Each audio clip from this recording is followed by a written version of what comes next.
نشارك بمجموعة من الأعمال تحت عنوان أهاليل تراثية تحكي تراث منطقة الزبان وتتناول الجانب المعماري والجانب اللي يتعلق بالنخيل وبكل الموروث المادي والمادي لمنطقة الزبان.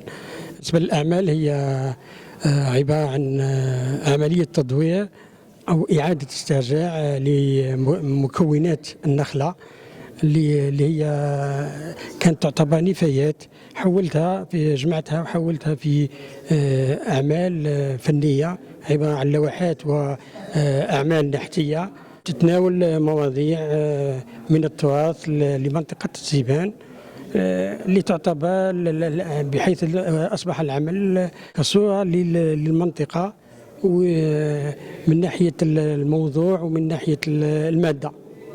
هو ترويج للمنطقة لأنه يتناول مواضيع تراثية ويتناول النخيل بصفة عامة، على سبيل المثال حياة النخلة، مكونات النخلة، النخلة في النص القرآني، النخلة في الموروث الشعري للمنطقة. كل هذا مجسد من خلال لوحات متكونة من مواد النخيل بمكوناتها المتنوعة، لأن مكونات النخلة متنوعة من ناحية الملمس، من ناحية الألوان، من ناحية الأحجام. صارت اللوحة عبارة عن صورة للمنطقة ولتراثها، وهو ترويج سياحي للمنطقة وثقافتها المادية.